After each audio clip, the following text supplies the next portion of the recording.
السلام علیکم ورحمۃ اللہ وبرکاتہ۔ امید کرتی ہوں کہ آپ سب خیریت و عافیت سے ہوں گے۔ نحمده ونصلي على رسوله الكريم، اما بعد فاعوذ باللہ من الشیطان الرجیم، بسم اللہ الرحمن الرحیم۔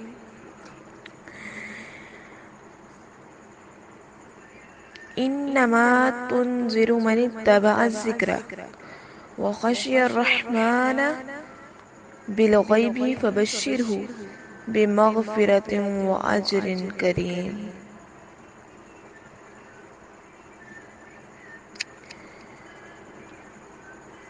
تم صرف اسی کو ڈراتے ہو جو نصیحت کی پیروی کرتے ہیں اور رحمان سے ڈرتے ہیں بن دیکھے۔ فبشرہم، اور خوشخبری ہے، بمغفرۃ، اور مغفرت ہے، واجر، اور اجر ہے، کریم، باعزت، بہت بلند، بہت عزت والا۔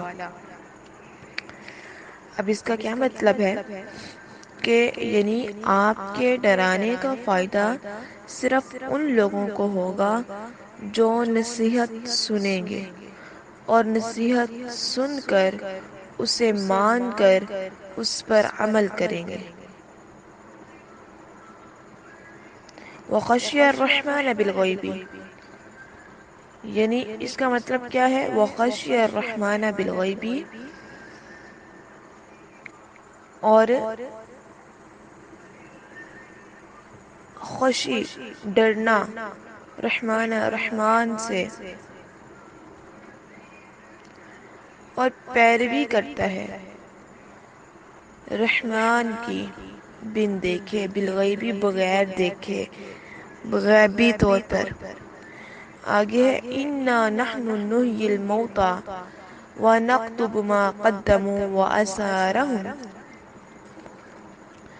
وکل شیء احصیناہ فی امام مبین۔ اب اس کا کیا مطلب ہے؟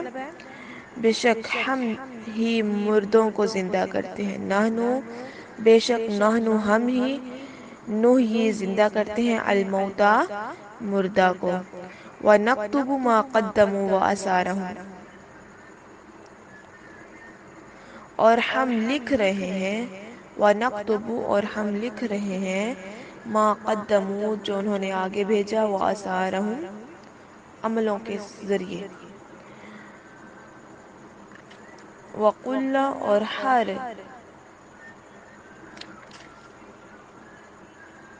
اور ان کے چھوڑے ہوئے نشان بھی، آثارہم، ان کے نشان، اور ان کے چھوڑے ہوئے نشان بھی، وکل، اور جو ہر وہ چیز، احصیناہ فی امام مبین، ہم نے اسے ایک واضح کتاب میں محفوظ کر دیا، ضبط کر رکھا ہے۔ اب اس سے کیا مراد ہے؟ اور اچھے یا برے جو عمل بھی انہوں نے کیے ہیں ہم سب لکھ رہے ہیں۔ مراد وہ اعمال ہیں جو انہوں نے خود کیے ہیں۔ آثارہ، اثر کی جمع ہے، اس کی تفسیر میں دو قول ہیں۔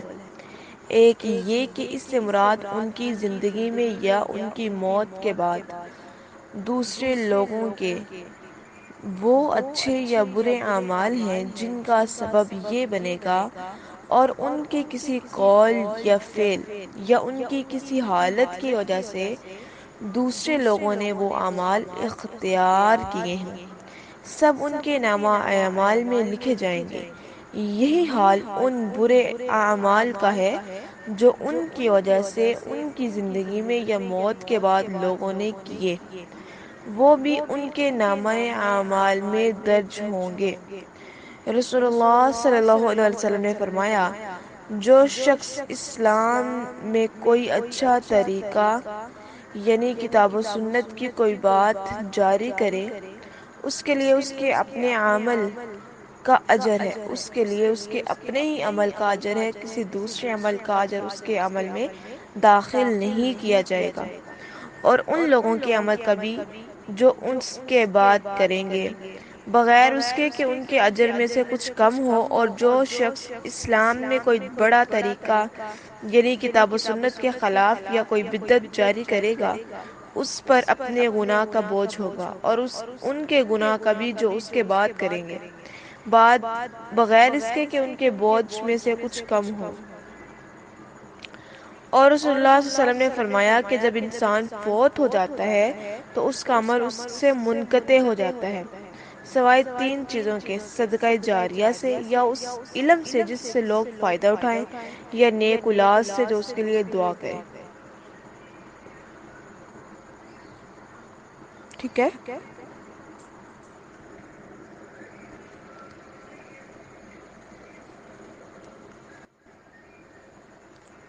اب اس کی دوسری تفسیر کون سی ہے؟ دوسری تفسیر یہ ہے کہ اس سے مراد یہ ہے کہ نیکی یا بدی کی طرف چل کر جانے والے قدموں کے نشانوں کو بھی اللہ تعالیٰ لکھ لیتے ہیں۔ چنانچہ رسول اللہ صلی اللہ علیہ وسلم نے بنو سلمہ سے فرمایا، مجھے اطلاع ملی ہے کہ تم مسجد کے قریب منتقل ہونے کا ارادہ رکھتے ہو۔ انہوں نے کہا، جی ہاں یا اللہ کے نبی، ہم نے یہ ارادہ کیا ہے۔ یہاں پر یا کیوں آیا ہے؟ کیونکہ جب یہ بات ہو رہی تھی تب اللہ کے نبی موجود تھے۔ آپ صلی اللہ علیہ وسلم نے فرمایا، اے بنو سلمہ، اپنے گھروں میں ہی رہو، تمہارے قدموں کے نشانات لکھے جائیں گے۔ اپنے گھروں ہی میں رہو، تمہارے قدموں کے نشانات لکھے جائیں گے، 3 دفعہ فرمایا۔ ٹھیک ہے۔ اور پھر ابن کثیر نے بھی فرمایا کہ اس قول اور پہلے قول میں کوئی تضاد نہیں ہے، بلکہ اس قول کی رد سے وآثارہم سے کسی کی پیروی کی وجہ سے کیے جانے والے اعمال مراد لینا بدرجہ اولیٰ ثابت ہوتا ہے، کیونکہ جب قدموں کے نشان تک لکھے جاتے ہیں تو اچھے یا برے جن اعمال میں کوئی شخص نمونہ بنا ہوا ہو وہ تو بدرجہ اولیٰ لکھے جاتے ہوں گے۔ اب آگے ہماری آخری آیت کون سی ہے؟ فی امام مبین۔ امام مبین سے مراد لوح محفوظ ہے، جس میں اللہ تعالیٰ نے ہونے والا ہر کام پہلے ہی درج فرما دیا ہے، یا ہر شخص کا اعمال نامہ ہے، جس میں اس کا چھوٹا یا بڑا ہر عمل پورے ضبط کے ساتھ درج ہے، جیسا کہ رسول اللہ صلی اللہ علیہ وسلم نے فرمایا، یوم ندعو کل اناس بامامہم، جس دن ہم سب لوگوں کو ان کے امام کے ساتھ بلائیں گے۔ یہاں امام سے مراد ان کے اعمال کی کتاب ہے۔ اس واضح کتاب کا ذکر قرآن مجید میں کئی مقامات پر آیا ہے، جیسا کہ سورہ زمر میں بھی آیا ہے، سورہ کہف میں بھی آیا ہے۔ یہاں امام مبین سے مراد اعمال نامہ لینا زیادہ مناسب ہے، اگرچہ اس میں وجود میں آنے کے بعد وہی کچھ درج ہوگا جو اس سے پہلے لوح محفوظ میں درج ہو چکا تھا۔ اب ہمارے پاس آیت ہے، وَاضْرِبْ لَهُم مَثَلًا أَصْحَابَ الْقَرْيَةِ إِذْ جَاءَهَا الْمُرْسَلُونَ إِذْ أَرْسَلْنَا إِلَيْهِمْ اثْنَيْنِ فَكَذَّبُوهُمَا فَعَزَّزْنَا بِثَالِثٍ فَقَالُوا إِنَّا إِلَيْكُمْ مُرْسَلُونَ۔ اور ان کے لیے بستی والوں کو بطور مثال بیان کر دیا جب اس میں بھیجے ہوئے آئے۔ وَاضْرِب بیان کر دیا، لہم ان کے لیے، مثلاً مثال، اصحاب القریتی بستی والوں کی، اس جب جاءہا آئے ان کے پاس، المرسلون بھیجے ہوئے۔ امام مبین تو ہم نے پڑھ لیا، اب بھیجے ہوئے کون تھے؟ یعنی جن لوگوں کو ڈرانے کے لیے آپ کو یہ قرآن حکیم دے کر مبعوث کیا گیا تھا، اور جن کے اکثر لوگ کفر پر اصرار کی وجہ سے عذاب کے مستحق بن چکے ہیں، انہیں اس بستی کے لوگوں کا حال بطور مثال سنائے جن کی طرف ہمارے بھیجے ہوئے رسول آئے، انہوں نے اس پر ان کو جھٹلا دیا، ان کی باتوں کو نہیں مانا، لا الہ الا اللہ کا اقرار نہیں کیا، اب کیا ہے ان کے لیے عذاب ہے، عذاب عظیم ہے۔ إذ أرسلنا إليهم اثنين فكذبوهما فعززنا بثالث فقالوا إنا إليكم مرسلون. جب ہم نے ان کی طرف پیغمبر بھیجے تو انہوں نے ان دونوں کو جھٹلا دیا. 2 پیغمبر بھیجے، دونوں کو جھٹلا دیا. پھر ہم نے تیسرے کے ساتھ تقویت دی تو انہوں نے کہا کہ بے شک ہم تمہاری طرف بھیجے ہوئے ہیں. اب اس سے کیا مراد ہے؟ یعنی ہم نے ان لوگوں کی طرف 2 رسول بھیجے تو انہوں نے دونوں کو جھٹلا دیا تو ہم نے انہیں تیسرے پیغمبر کے ساتھ قوت دی. یہ بستی کون سی تھی؟ اس کے متعلق قرآن حکیم میں کوئی صراحت نہیں ملتی. پھر اس بات میں بھی اختلاف ہے کہ یہ رسول بلا وجہ بلا واسطہ رسول تھے یا بالواسطہ رسول تھے. یعنی کہتے ہیں کہ یہ مبلغ سیدنا عیسیٰ ہی نے بھیجے تھے، اور بعض کہتے ہیں کہ یہ سیدنا عیسیٰ کے حواریوں میں سے تھے. مگر یہ رسول عیسیٰ کی طرف سے نہیں بلکہ اللہ تعالیٰ ہی کی طرف سے بھیجے ہوئے تھے، کیونکہ ان پر ہی اعتراض کیا گیا جو اللہ کے دوسرے رسولوں پر کیا گیا تھا کہ تم ہمارے جیسے بشر ہو. عیسیٰ کے حواریوں پر اس اعتراض کے بجائے وہ کوئی اور اعتراض کرتے تھے. ٹھیک ہے. قالوا ما انتم الا بشر مثلنا وما انزل الرحمن من شيء ان انتم الا تكذبون. انہوں نے کہا کہ تم ہمارے جیسے بشر ہی تو ہو اور رحمان نے کوئی چیز نازل نہیں کی، تم تو محض جھوٹ ہی کہہ رہے ہو. نعوذ باللہ. کفار مکہ نے بھی رسول اللہ صلی اللہ علیہ وسلم کو یہی بات کہی تھی، بلکہ ہر قوم نے اپنے رسول کو یہی کہا کہ تم ہمارے جیسے بشر ہو. آخر تم میں ہم سے بڑھ کر وہ کون سی خوبی ہے جو اللہ نے تمہیں ہی نبوت کے لیے منتخب کیا؟ جیسا کہ